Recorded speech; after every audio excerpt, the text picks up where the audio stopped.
By now, most of us have heard about the appalling massacre in Magdeburg last night, and how terrible it was. But one good thing about it, I think, is one silver lining, is that it illustrates why remigration is inevitable.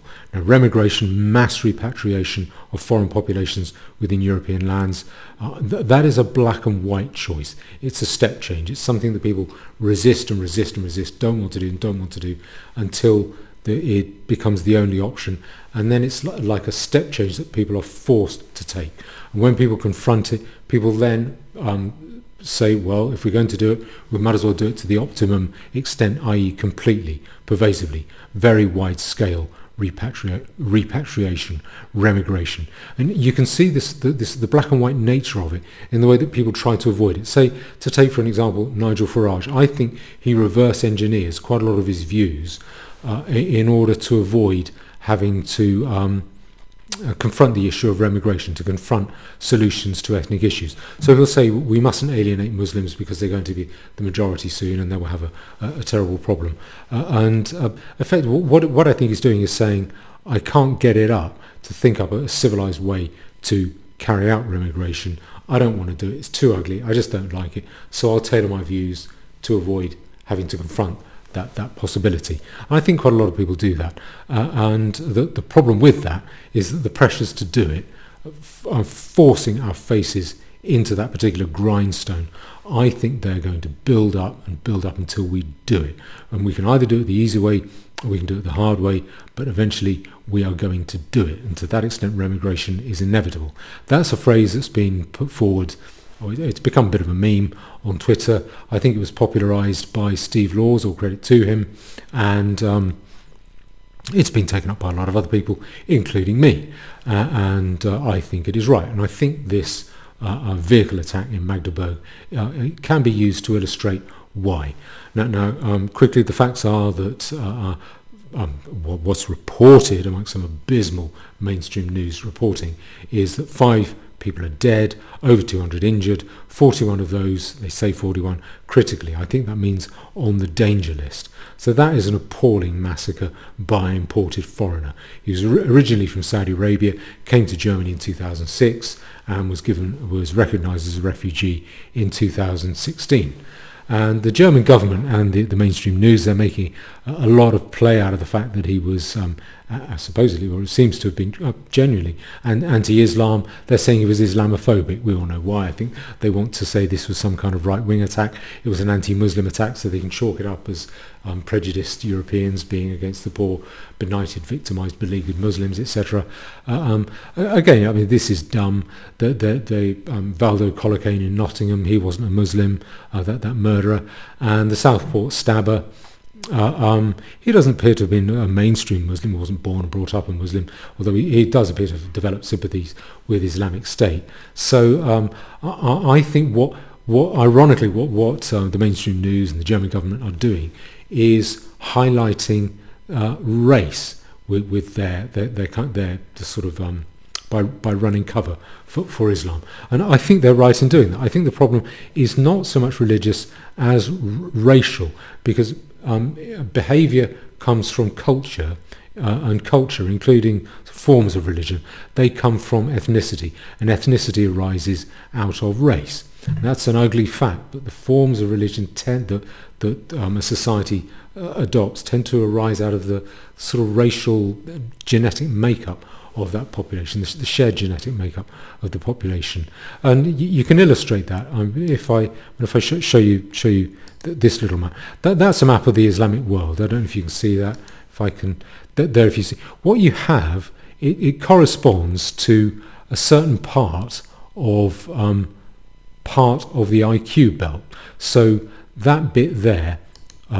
Of that IQ belt that's about average 85 to 90, so North Africa and the Arab world and sort of Pakistan and sort of Kashmir and parts of India, where IQ is about 85 to 90 on average, that seems to be just about right for Islam. Oddly, it doesn't occur in Latin America, where they have a sort of similar basic IQ, but it seems to correspond, I think, with the genetic makeup of that group. So sub-Saharan Africans who have lower average IQs, they will tend to just not be able to get on with Islam very well.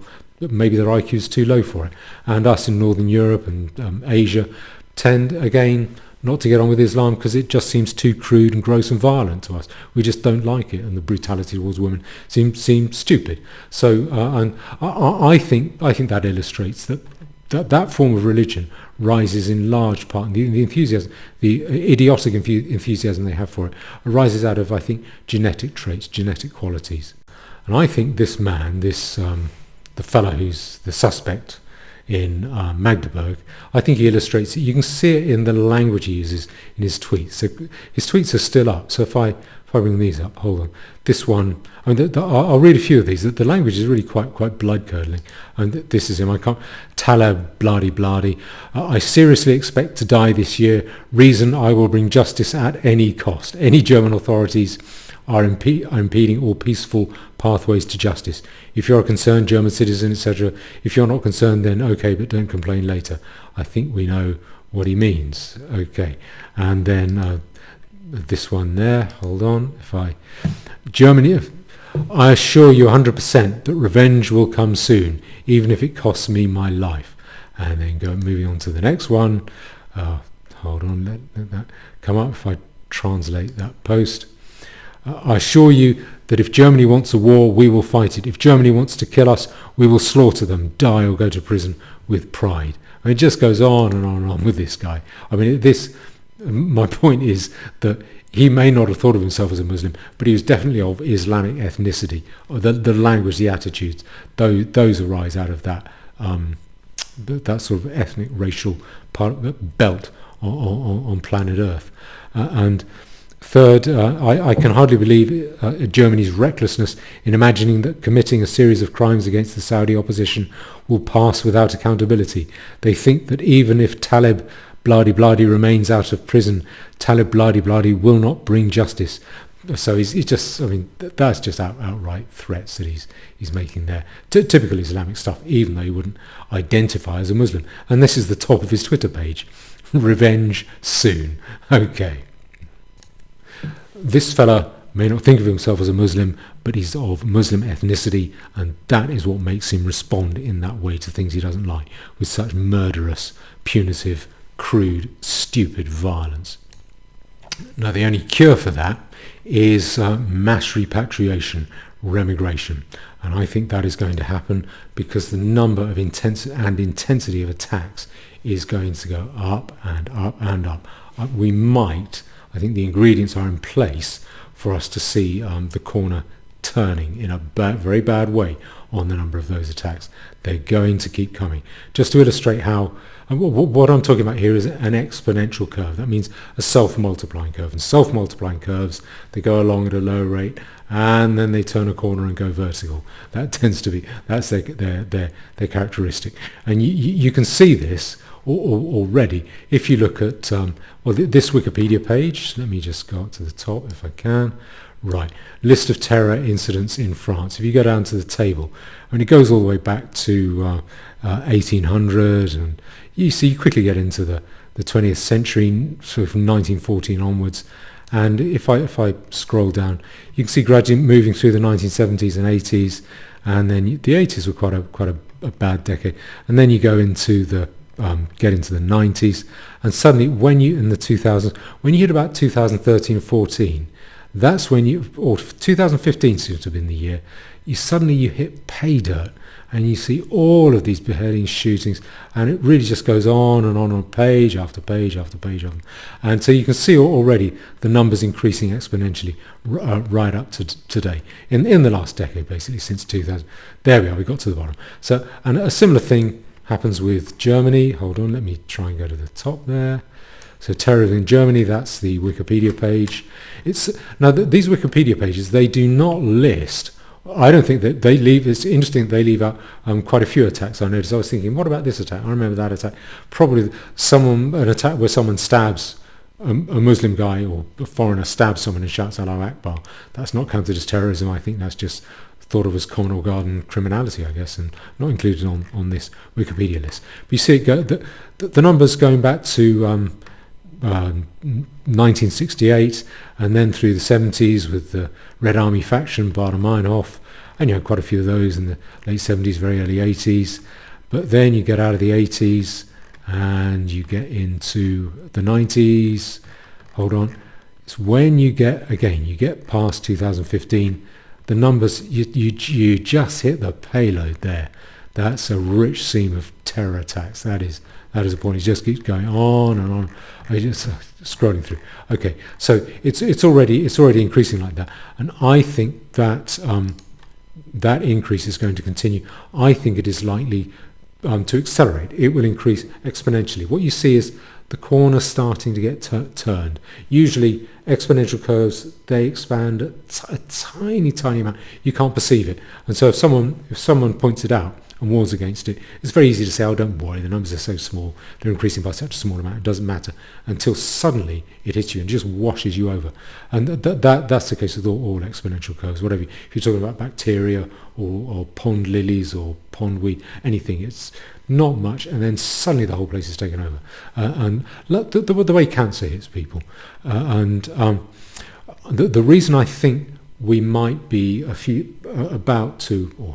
years away from really turning the corner in a really abysmal way and just washing over the security services with sheer numbers is firstly because of the increase in numbers, which I think is itself going exponential, combined with the increase in confidence that results from the increase in numbers.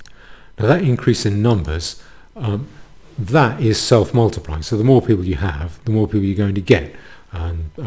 Because they breed at lower ages, at higher numbers, import foreign spouses, have larger families, etc.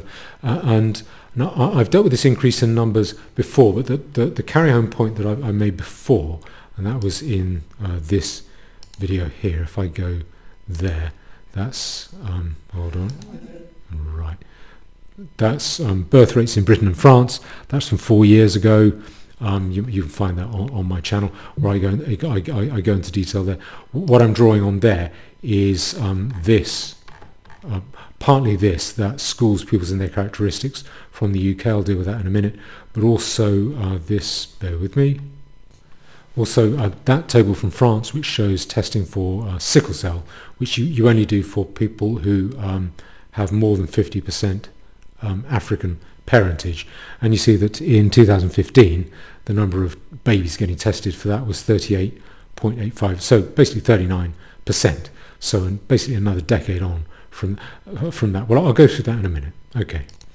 The point is that even if all immigration were ended tomorrow, I don't mean net zero migration that Reform are proposing, which is about slightly shy, about 500,000 coming in every year, about 450 to replace the people who leave. Even if that so I'm not talking about that. Even if they said we don't care how many people leave, we don't care by how much the population declines, we are not allowing any immigration into this country.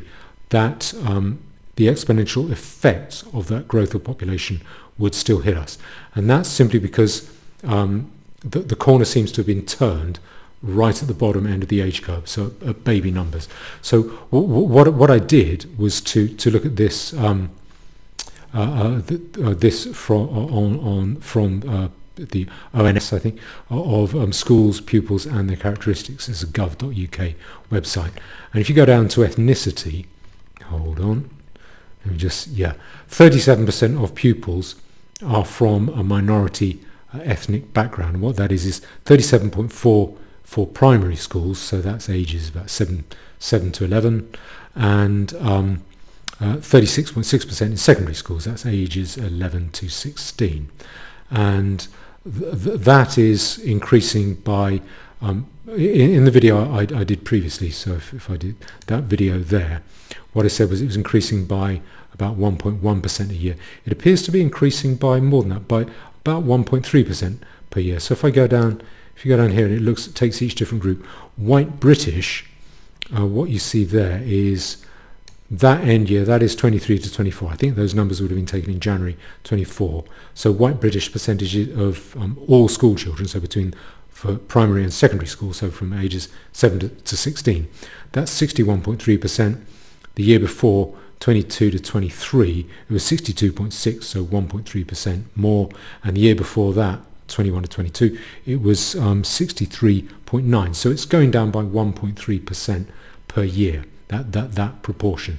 So you can sort of work back from there. If you say that the average school age, or the median age between 7 and 16 is about 11 and a half, excuse me, if it's about 11 and a half, then if you go back 11 years to get the age of babies, and you do 1.3 multiplied 11 times, you'll come up with, well, probably about, you might come up with about 15% if you did it the proper way, but certainly enough to reduce that the number of today of babies to, I would say, very close to the 50% mark. And certainly if you add that number to 37%, hold on, yeah, let me just go up here, 37% of pupils being from a minority ethnic background. So if you work back 11 years to find out what the percentage of babies who are from a minority ethnic background would be, then I think if you going back that 11 years, you can quite easily get very close to the 50% mark. So I think we're probably almost at the point where non-white British are 50% or fewer of the population. And as that works through the population, those effects begin to be felt. You don't feel the effects of babies and toddlers now because they're not on the street, they're not attacking you, they're not fighting age males, they're not ganging up on you. But in 10 years' time you will. So let's say an 8 or 10-year-old child at the moment might not cause you a lot of grief, but another 10 years' time he's on the streets scaring you away, ganging up on you. And then you feel the effects of that exponential change down the lower end of the age curve. And similarly, if I go to here, if I look at that curve, that doesn't deal with people who are not white French. It simply deals with people who are not white. And that a decade ago it was 38.5, and it was going up by, I think, by about 1.5% per year. So 10 years going up at 1.5% per year. That is, I reckon, that babies in France by now are more than 50% non-white. So that numbers effect is going to be felt. And if you add to that, far from stopping immigration, the immigration curve is just going up and up and up. I mean, it has gone vertical under the Tories. I don't think Labour are going to reduce it all that much. So it's far higher immigration levels than were present at the time of that image from France, or the data that was produced, or some of the data that's been produced under that English schools chart. So it's the numbers are just really going to turn the corner in quite a big way. And that means, firstly, that you'll get a larger population so if it's just the same percentage of people who go ultra-violent and do spectaculars from that population, that would increase the numbers, that would increase the number of attacks. But then, and if that population is increasing exponentially, that means the number of attacks would increase exponentially. But then you also combine it with the fact that with the increasing confidence. So as you get with greater numbers, you get habituation to ethnic or genetic predisposition to acts of violence, and that becomes habituated and reinforced, and so it's more likely to be carried out. So you'll probably get a greater percentage of that greater number committing attacks, and you'll see that in ghettos and no-go areas like Marseille in France. I think that's a very good example of that, which is pretty much controlled. It's run by drug dealers, and we saw that in summer of last year when you had, if I go here, bear with me just a moment, let me just, yeah, now that one, those riots in last year were, but this is the BBC, I couldn't resist showing this, France riots fueled by everyday discrimination. No, that wasn't the case at all. It was fueled by the number of foreigners within France, and they're just doing what they do in France, and the numbers are great enough for them to feel confident enough to do it. And the key point is that the people who controlled it, who controlled the ending of it, what I keep reading, is that it was the drug gangs particularly based in Marseille and other southern towns that are dominated by Muslims, because they live in no-go areas. They're amongst their compatriots, amongst other invaders, surrounded by them, and the police can't really get to them, and so they feel they have the confidence to order such attacks and to permit such attacks to take place. So I think with the increase in numbers, you get increasing confidence. So that increases again further the number of attacks that I think we're likely to expect, or that we can expect. And I think we can see that with the Magdeburg attacker. He may not have been Muslim, but he will have been marinated in the attitudes of fellow Muslims, of people of his own compatriots, or people of his own ethnicity, and they will have reinforced in him his violent, murderous response to things which is a typically Islamic response to things he doesn't like. So he behaved like a Muslim even though he wasn't a Muslim, because I think that is his ethnic predisposition, reinforced by his presence amongst other Muslims. What I think is likely to make it worse, or to have an even worse effect on those the number of attacks, is the feeble establishment response, the establishment drivel that they're coming out with, drivelling streams in order to wash your brain.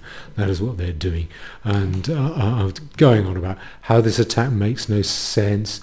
How could this have happened? Never seen anything like this before. He was a lone wolf. He was unemployed. And let me just show you the BBC feed, if I can. Let me go to this. Now that's the BBC feed. Bear with me whilst I find the right bit.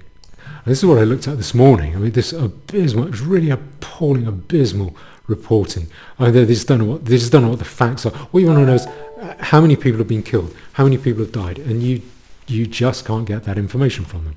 Here you have is this fella Hasselhoff. He's, I think, the president of the Saxony area. He's basically the head honcho of the Saxony area, and he's saying this place will always be linked to the history of Magdeburg now, and it will become a site of commemoration. Okay, keying up for this the Weepy Vigil site, and he's saying it's astonishing, unimaginable that something like this could happen in Germany. No, he knows that's not the case.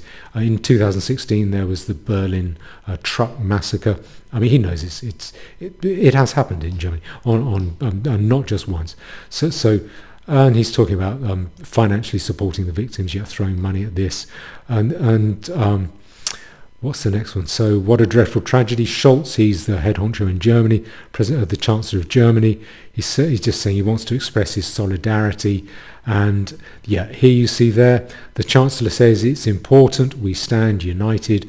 We should not allow those who wish to sow hate to do so. So again, the problem is not the murderer. The problem is people like me who might sow division. We must never sow division. That's the problem. Forget about the fact there's enough division to commit a massacre like this. This is the standard old routine boilerplate that they come out with. And positive to hear that Germany is not alone. Oh, it's a good news story. We're all coming together. Typical stuff.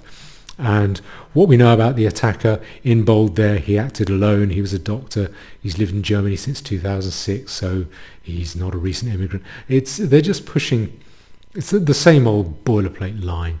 And this one I found interesting. This bit. I mean, it's just one constant stream of drivel to brainwash you. And this fella, Hans-Jacob Schindler, senior director of the Counter-Extremism Project. Pity any country that needs one of those. Anyway, what he's saying is the gap that allowed the attacker access to the market must be explored and rectified. No car should come close, let alone beyond a Christmas market, he tells the BBC News channel. There has to have been a gap, so he's speculating. There has to have been a gap that no one realised needed to be closed. This gap and why it was there and how the car got there needs to be explored and rectified. Okay, so he's in head of counter-extremism and he's worried about gaps between the Lego blocks, the Lego diversity blocks. I mean, that is the rubbish, the rubbish that they're talking. And again, bingo, Zelensky comes out and says he stands with the people of Magdeburg. I mean, that must be a load off the minds of the people of Magdeburg to know that he's standing with them. And then questions may arise about German security system. So it's not a question of foreigners committing acts of violence. It's part and parcel, and we just need to beef up our security state a bit more, which governments love to do. They love a bit more security, gives them more power over you. Now, this line of drivel is totally inadequate and shows that they are just not up to the task of even beginning to address any aspect of this problem. They're totally incompetent, dysfunctional, and worthless for the task. And I would expect, if I'm right on that, what I would expect to happen over the next few days, the next week or so, is that a brown hero will be found from somewhere. Maybe he was driving an ambulance, maybe he was standing by, handed someone a cup of coffee or something. But some brown hero will be found, and the funeral speeches will be bought and paid for from the relatives of the victims, and they'll be told to say, we must stand united. There must be no division.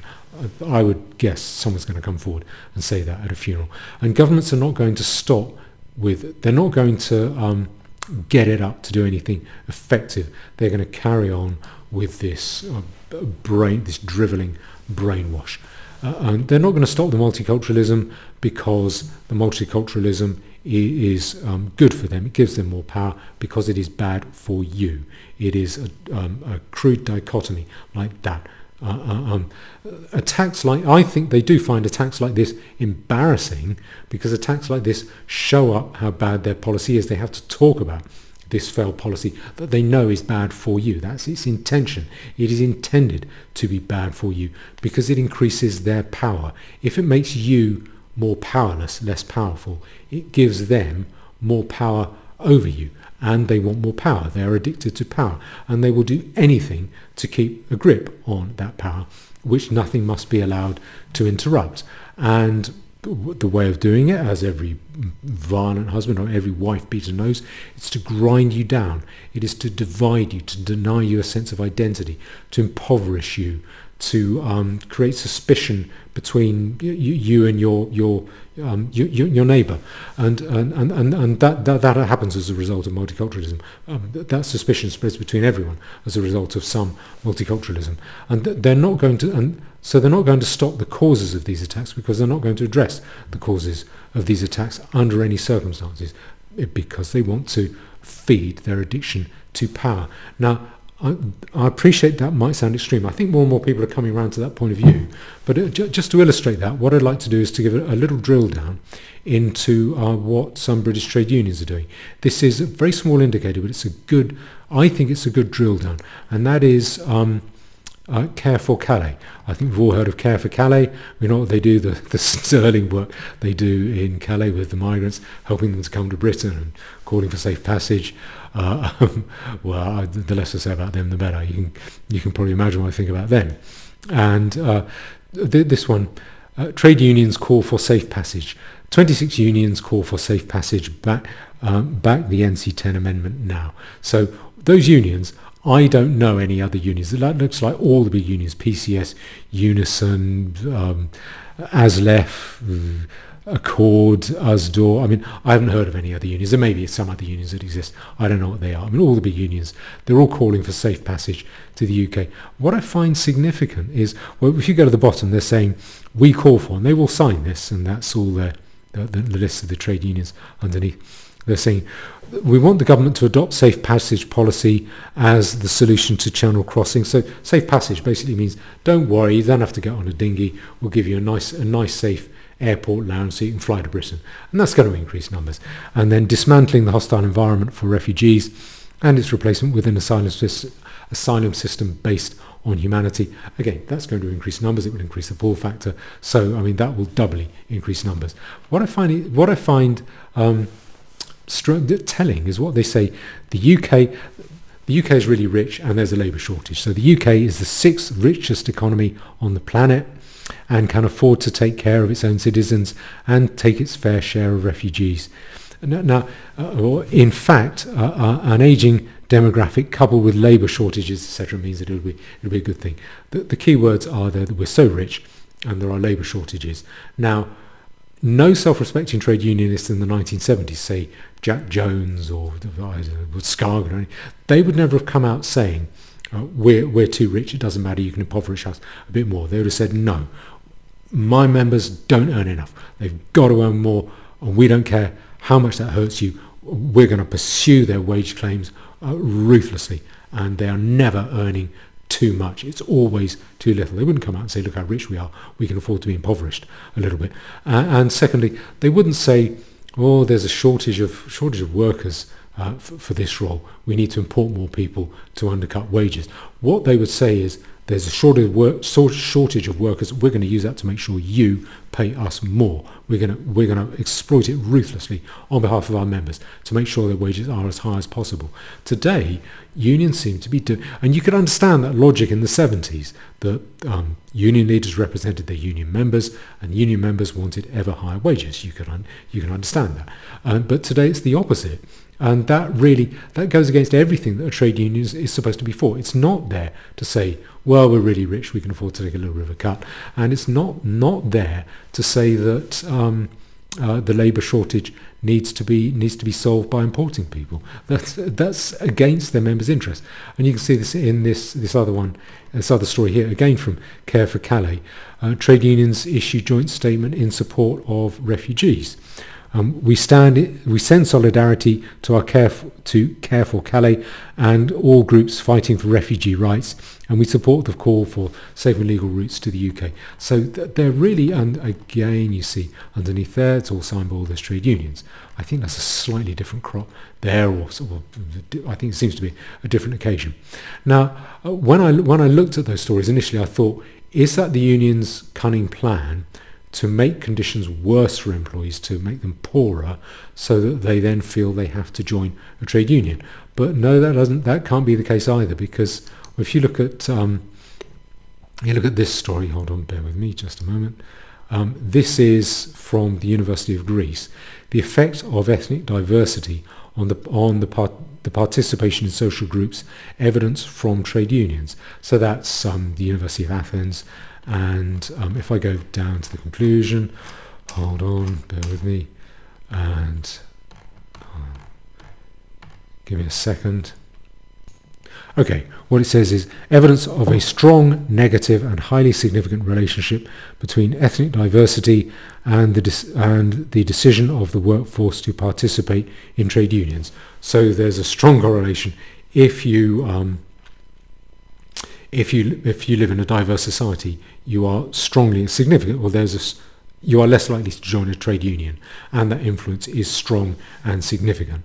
So that is the research evidence, and you can see how that's intuitively obvious, because that arises in general from research evidence about the effect of diversity upon trust. So if you look at this one, this is a meta-study, so a study looking at a whole range of other studies and looking at what they conclude.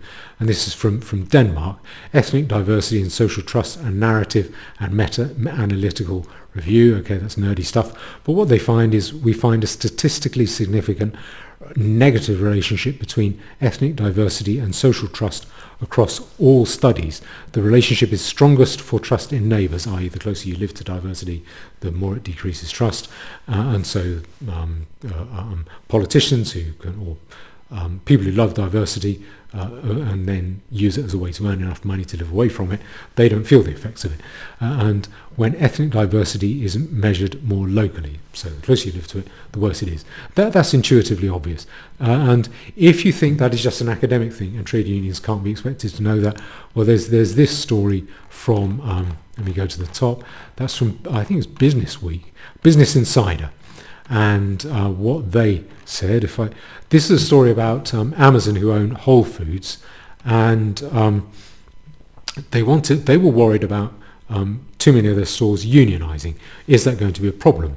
And so what they did was they developed a heat map saying what factors influence the danger of a store, the employees of a store unionizing. And what they found was that one of the issues was racial diversity. The more racially diverse the area, the less likely people were to join a trade union. And this got leaked and it got reported in Business Week. And so Whole Foods heat map says lower rates of racial diversity increase unionisation risks. So higher rates of diversity reduce likelihood of joining a union. So second group of metrics in the scoring system called store risks aren't a direct cause of risk but can predispose a store to risk according to the documents. Store risk metrics include average store compensation, average total store sales, and a diversity index that represents the racial and ethnic diversity of the store, etc. Stores at higher risk of unionising have lower diversity. Okay, so I reckon if Amazon can work that out, I reckon the trade unions, these people there, I reckon they could have worked it out. So the point I'm making there is not to bash the unions. The point I'm making is trade unions, they're not only working against the interests of their members by saying let's have more immigrants coming in because we've got a labour shortage and we're already rich enough. They are working against the interests. By the way, go to your members and say, are you feeling too rich today?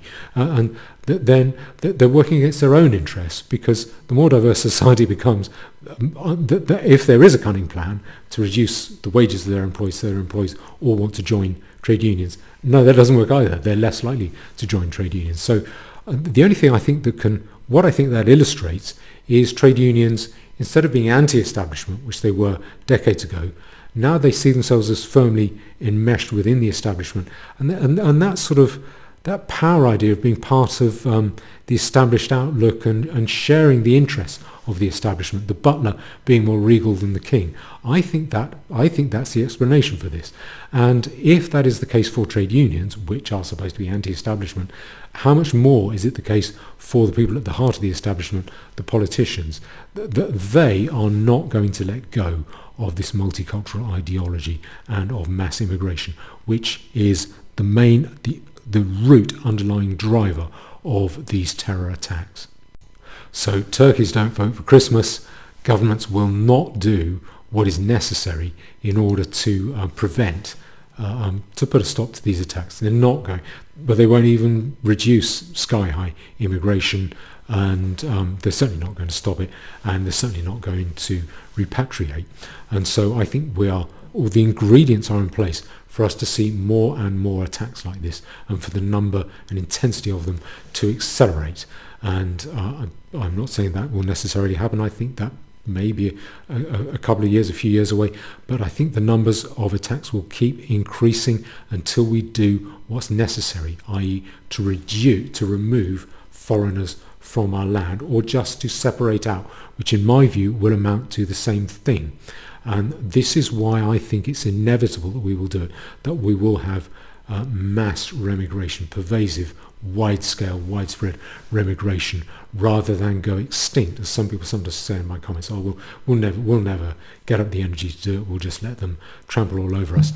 As I've said before, if we separate out, then and if we're also forced to rely upon ourselves for our own security, i.e. rather than doing it, or i.e. without the overarching spoon-feeding state purporting to take care of us, then I think what we can do is simply step back, refuse to grant aid to those foreigner areas, those foreigner enclaves, and watch them plummet fast into unlivability, unsurvivability.